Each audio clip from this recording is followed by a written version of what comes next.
Hello, everyone. How are you? Well, I speak on behalf of everyone. We're all well and very glad you're with us today. So I guess I'll have Grace introduce you to begin, and then you can go into that more yourself. Okay. Hello, everyone. For those who don't know me, I'm Grace Chen. I'm a senior, and I had the lovely opportunity of interning with California State Treasurer Fiona Ma over the summer, and my mentor was Gloria Lee, and they are both with us here today. So I'll turn it over to both of them to give a little introduction. All right, Gloria, why don't you start? Hi, I didn't know that I had to do an intro, but hi, nice to meet everybody. Good afternoon. I'm Gloria. I am the Treasurer's Director of External Affairs, and part of my job is to run the Treasurer's very successful internship program. So she's been doing it for a long time, and I'm sure she'll talk about it in more details. But this summer, we had about 12 summer interns, all virtually placed with me and 3 other colleagues. And one of them was Grace, and she was able to create a very informative project about something she was very excited about. So I think it was school funding, charter school funding, which is a program that our office oversees. And she learned a lot about what it does and did some analysis. Nice to meet everybody. Yeah. So thank you, Grace. Also, as part of our internship, did you do our financial literacy curriculum? I did. And did you learn anything? Yeah, we played a lot of fun games. I know one of them is stacks that my Gov Econ teacher, Mr. Weaver, has talked about. And there was a lot of fun games. Like, I remember one of them where we were an Uber driver, and they were really hard, but they were also very fun. And I learned them in a new, interesting way. Okay, good. So thank you for having me here today. And I know this is the investment club, and I did a lot of investing with my dad growing up. And I actually started my own investment club when I went to university. And so I also want to spend some time listening to what you all are investing in, or, if you have any questions later on. But a little bit about myself.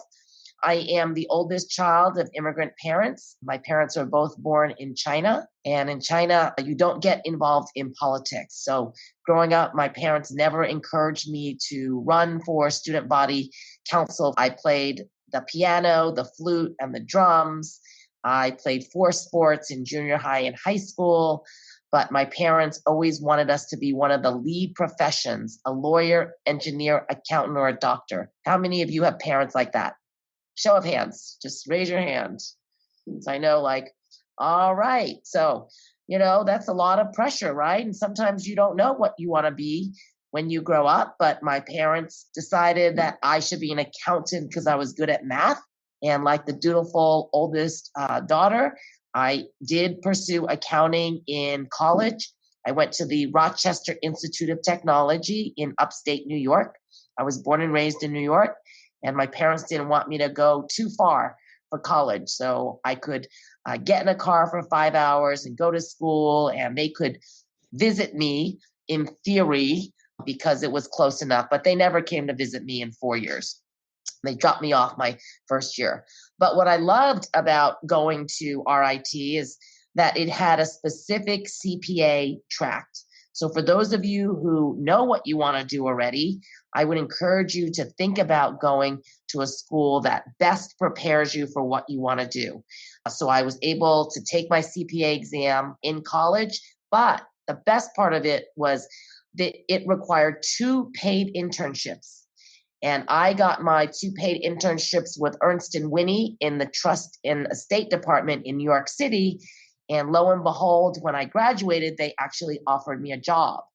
But by that time, my parents had decided to move to San Francisco, and I had to start interviewing all over again, and decided to stay with Ernst & Whinney in the San Francisco office. But real estate is more exciting than trust and estate work. So I did that for 5 years, did all of my audit hours. My company also paid for my master's in taxation, so definitely look into those opportunities. And then I decided to quit and start my own practice. At the age of 28 years old, I became the president of the Asian Business Association. So all of a sudden, my job was to go to San Francisco City Hall, go to Sacramento and testify on behalf of bills that would help women and minority small businesses. And I started to understand that being involved in politics is really important. We can sit on the sidelines and complain every day, or we can step it up and get elected, run for office, and be able to change the narrative, right? Decide where the money should go, what kind of laws you want to sponsor, and then also represent our communities by being at the table. And so I got the bug and I said, Mom and Dad, thank you very much, but I don't think my calling was to sit and do people's tax returns all year long, 16 hours a day. I really want to go and serve and help people. But as you can imagine, my parents did not want me to give up accounting, right? I'm a CPA, I have my bachelor's and my master's in accounting, and all of a sudden I wanted to be a politician. And in this country, you don't necessarily need any particular educational background or experience, and anyone can run for office, which is the great thing about being here in the United States. So it took me 8 years before I actually ran for my first office. And that's because I would go back and ask my parents, and they would say, no, I think you should go get your MBA, come back to your senses, go back to the business world. And I would say, no, Mom and Dad, I got my MBA and I still wanted to run for office. And then I was 33 years old and they wanted me to get married because they said my younger brother is waiting to get married. So it would really make them happy if I got married. So I got married to someone my dad approved of. And then I finally said, I'm 35 years old. Can you just bless me for once and let me do something I want to do? And my parents said, okay, well, if you don't win, we still love you. Don't worry, you can always go back to accounting. And they decided to leave and move to Las Vegas. So I was free for the first time in my life. And I ran for the San Francisco Board of Supervisors in the Sunset District. So the Board of Supervisors has 11 members. We are the only city and county in the state of California combined, and we are in districts. So I ran for the Sunset District, which was the most Chinese populated district. And I ran against 7 other people. 4 of us were Asian, 4 were non-Asian, and I managed to win. And I served on the Board of Supervisors. I was the only Asian member out of 11 back in 2002. Now, of course, most of the elected officials in the state, in the city and county of San Francisco are minorities. They're women, people of color. So a lot has changed since 2002. But I was able to work on a number of important issues. Prop 209 had passed, and that required us to change all of our minority, women, business-owned enterprise laws. So I spent 18 months doing that. I also convened a working group to try to get rid of the payroll tax. Because San Francisco, we were the only jurisdiction that had a payroll tax, which meant we taxed people who employed folks.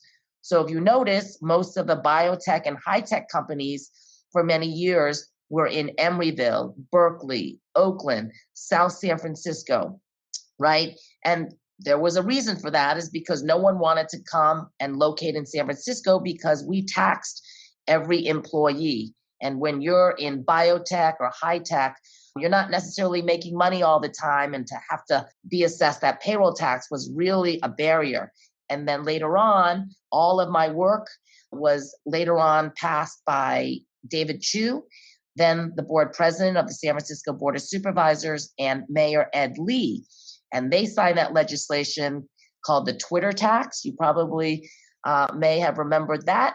And then now about 19 different tech companies are located in San Francisco because of that. So sometimes things take a long time to mature, but for me as a CPA, I'm always trying to encourage businesses to come to California, to stay in California.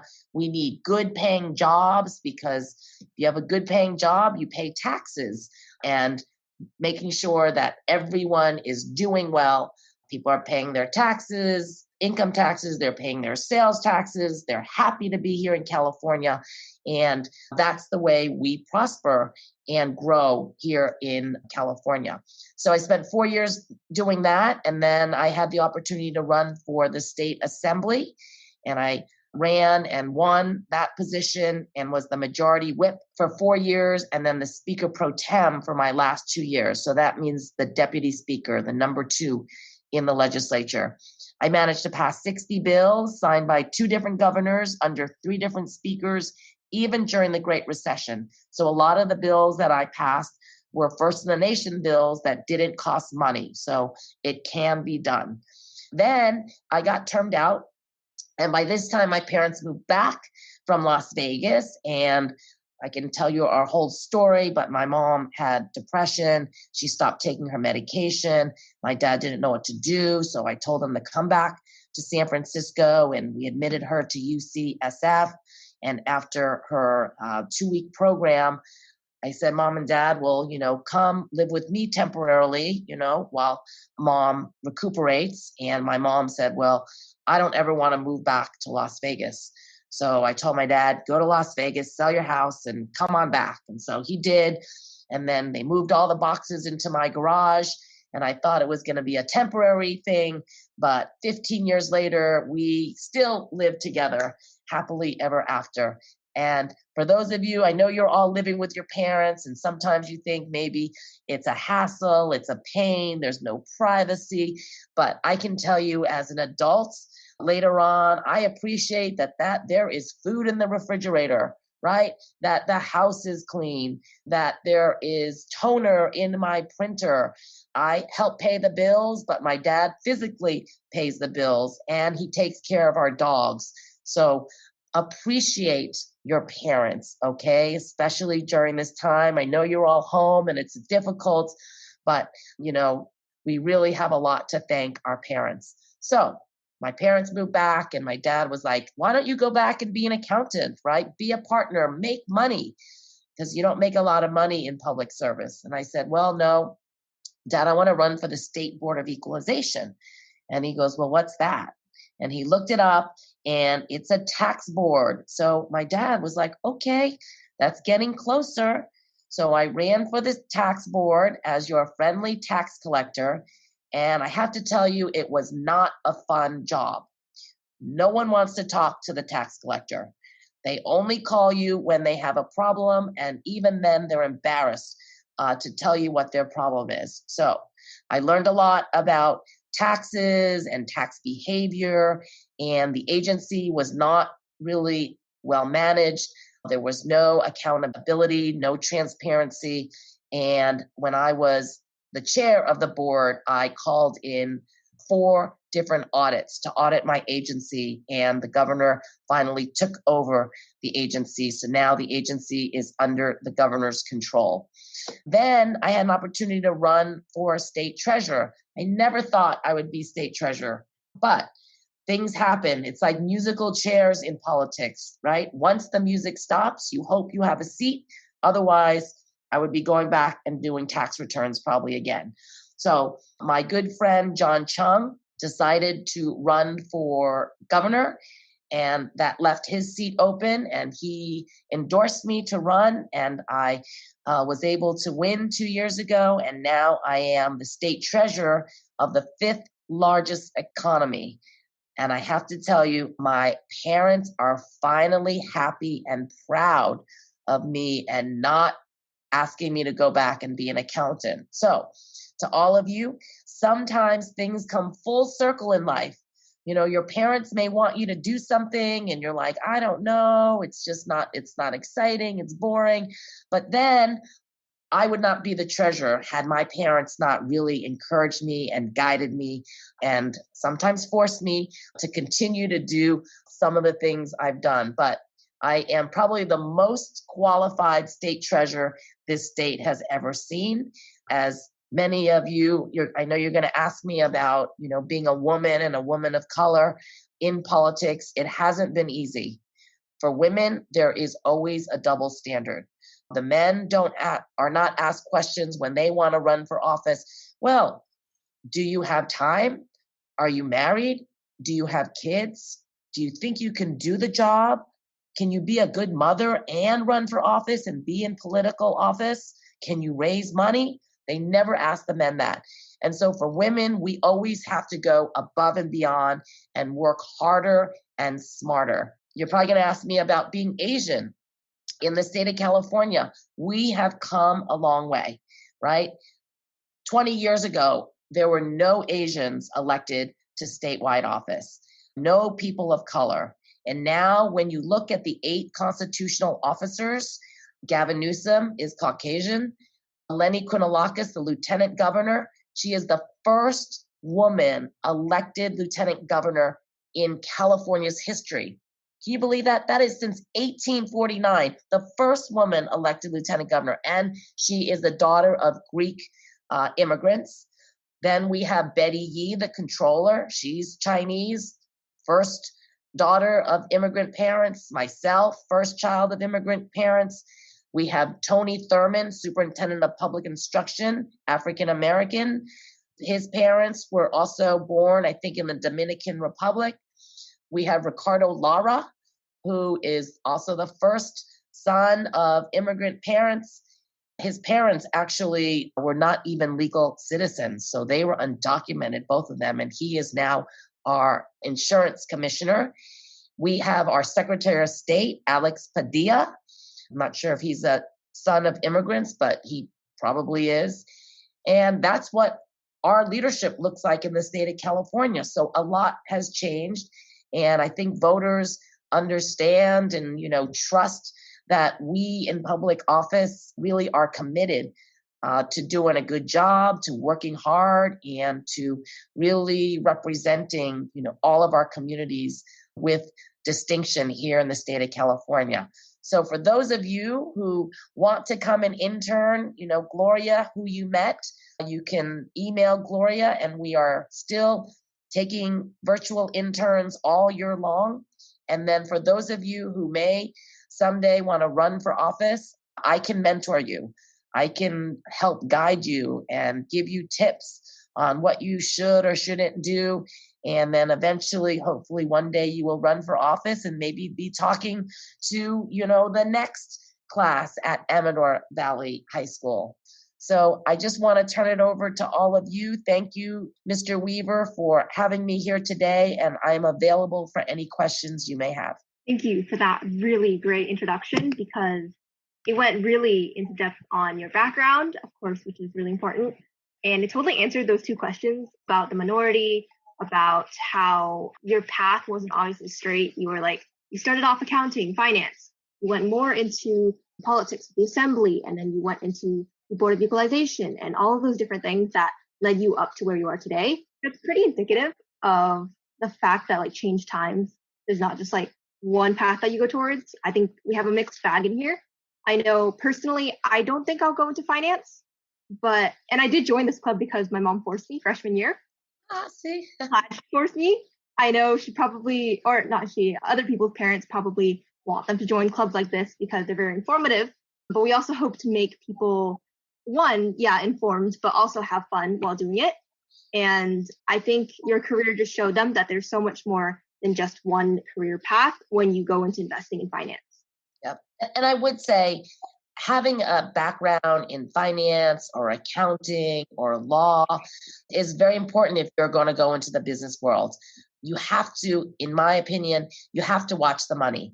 If someone is not honorable and honest that is dealing with the money, then they're going to be able to, steal the money and, commit fraud. And so for me, being a CPA and being able to read financial statements and understanding money is really, really important to the groups that I want to be involved with. I sit on a lot of nonprofit boards, and I always have to be the treasurer because I want to know where the money is. I don't want to, I want to make sure that nobody is stealing the money. So being the state treasurer, I think you can say that your money is safe under my watch.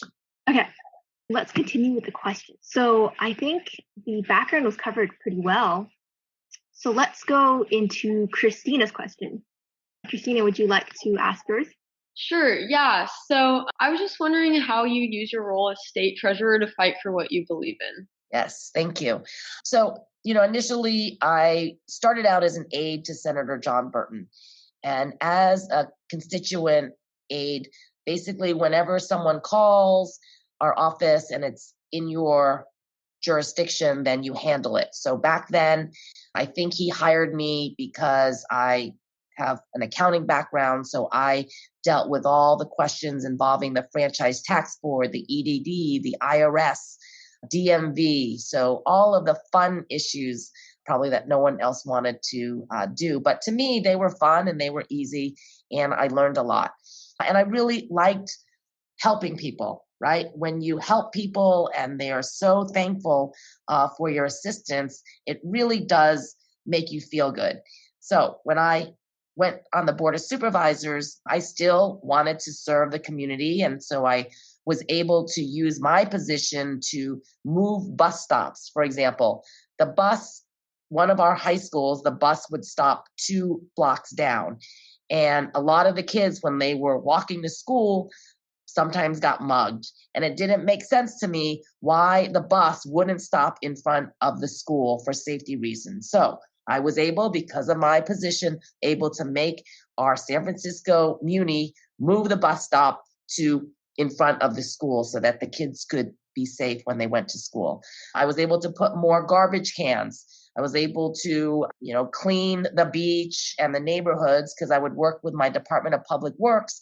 We would organize the volunteers and then they would help and they would take away all of the yard waste or, bring in the chips.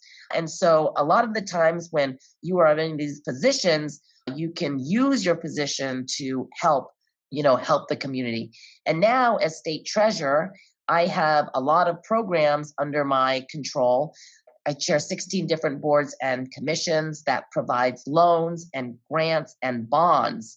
So now everybody wants to call and talk to me because I have all of these financial tools to build affordable housing, build and renovate schools, hospitals, public transportation, advanced manufacturing companies, green technology. And so now my job is really fun to go and say, hey, Amador Valley, what are some of the things that you need in your community? And there's a whole list of things that people always need. And I'm actually able to help provide, those financial resources. So that's one of the things I love about my job right now is I have the money. And when you have the money, people really want to talk to you. And so I can get a lot of small projects, but also big projects done for the state. Yeah, that sounds like a lot on your plate. But of course, I'm sure it's also pretty cool because you get to pursue the projects you think are really worthwhile. So it was really cool to hear about the affordable housing projects and the green bonds. Personally, I'm very interested in the green bonds. I think that's definitely has a lot of potential for the future because I know people have set it up, like we have the presidential debates right tonight. I know people usually set it up as like the environment and the economy are antithetical. And I just don't like that narrative because I feel like you can definitely use one to help the other. And that's something that you've definitely shown in your work. Right. So a little bit about green bonds. I also issue all the bonds for the state as well as for the UCs and the CSUs. So about $90 billion bonds. The last 2 years, I did a lot of refunding of bonds since our interest rates are lower. You're all in the investment club, so I can geek out a little bit on more financial terms. So we took out a lot of higher interest bonds after the Great Recession, 2008, 9, and 10. And I've been able to refund a number of bonds that's going to be saving the state of California, I think, $4 billion over the next 20 years. Some of what I do sell is green bonds. So there are a lot more investors now that are environmentally conscious, and they want to be buy, certain bonds like green bonds.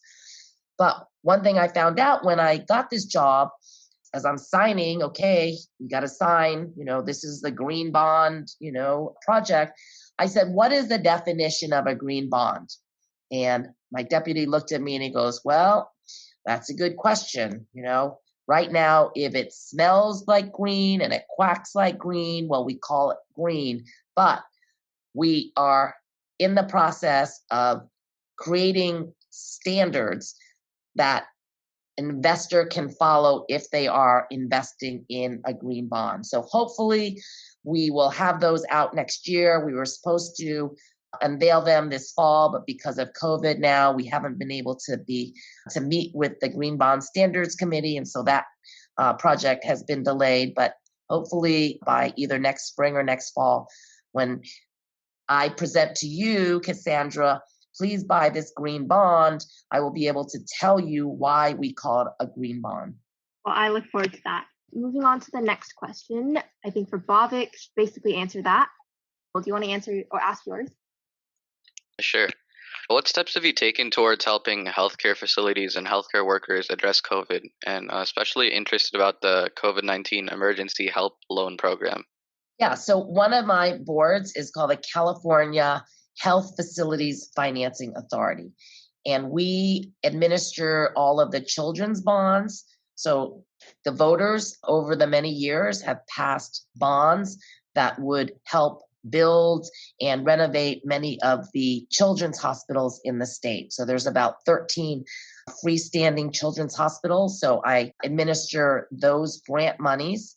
I also have this Help to Loan program, which is helping those clinics and hospitals that have been impacted by COVID-19. So they are basically zero interest loans, and depending on the project, they could repay it in a year, in 5 years, and possibly even 10 years. So this is what my agency is doing to help, through that Help Loan 2 program. We have also been very active with our congressional delegations. We have had a number of different stimulus packages to the state or all the states. And the first one went to frontline workers at the hospitals and the clinics, the doctors and the nurses and the hospitals, to really make sure they had the resources to continue to help and heal all of us during the initial crisis back in March. So those are some of the ways that we are assisting the hospitals through this time. Okay, I think we'll take 2 more questions. So Ronak, would you like to ask yours? Yeah, so my question was, what influenced you to co-author SB 840, a bill which would create a single-payer universal healthcare system throughout the state of California? Yeah.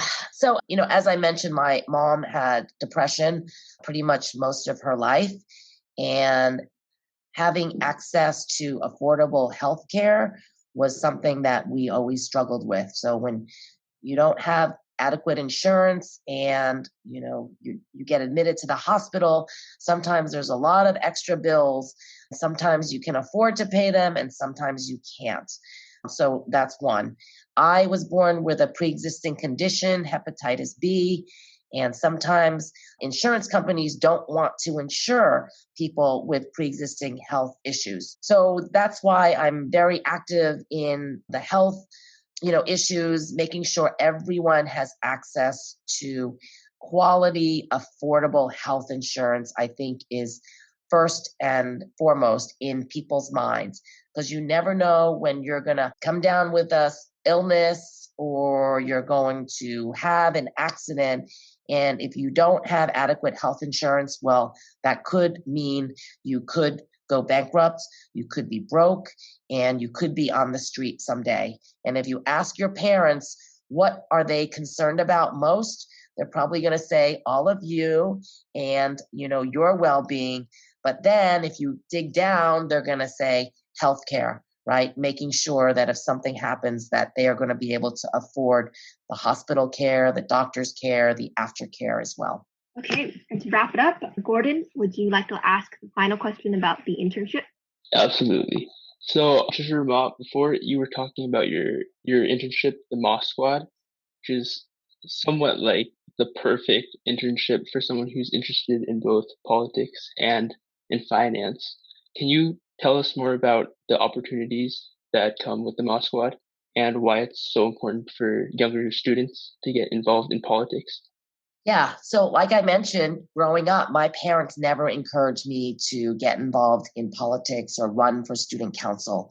And so I have a very robust program. I probably have 1,500 young people, and we will take anyone starting at the age of 14. And this is pre COVID, 14 years old, as long as their parents were comfortable letting them come to our office. So parents cannot sit in the office and butt into your business. Once you're interning with me, you are with us and my team, and they need to go home. It's hard for a lot of parents, but at the beginning, we would take everyone. So anyone who wanted to come and intern, I would take them. And during the Great Recession, I had 100 interns one summer. Remember when? Oh, you probably were too young, but we had a $40 billion deficit overnight. So all of a sudden, the after-school programs were cut, the libraries were closed, and young people like you didn't have anything to do. So I said, I'll take you all, and we created a very robust program and had young people volunteer on all sorts of projects. But now we have kind of tightened it up because financial literacy is so important to me and all of your futures. We always start with that financial literacy curriculum, and then we try to figure out what you're interested in. If you're going to be a doctor, then we will have you, research a medical issue like universal health care, for example, go through the history. There could be current bills being deliberated, and we'll have you give us the pros and the cons of whether you think I should be actively supporting it or not. We also want to help you with your project because you know how competitive it is to go to college these days. And if you have something that you've done that's a little bit special, that may give you a little bit of boost in your college admissions. Since I'm talking about college, I have a couple things before we wrap, if you don't mind, Cassandra. You can look on my website, scholarshare529.com. So that's another savings program that we really encourage adults to save for their child's or grandchild or niece or nephew's education, so you don't have to incur high student loan debt. But we just recently released this week the college countdown. So if you go to that website and you will see, I think at the bottom of the page, the college countdown, there is a lot of useful resources for you and your parents in terms of what you should be doing your junior year in high school and then your senior year in high school. What financial aid you should maybe look at, free grants, what you can expect when you're applying.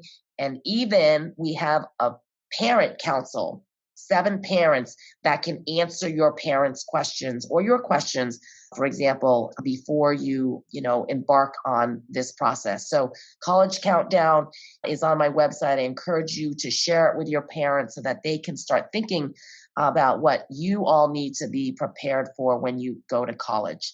And then what was the last question? Oh yeah, interns. So you can send Gloria Lee an email, and it's gleeli@treasure.ca.gov if you're interested in coming to intern with us. Oh, and the reason I love interns is I get an opportunity to kind of brainwash you.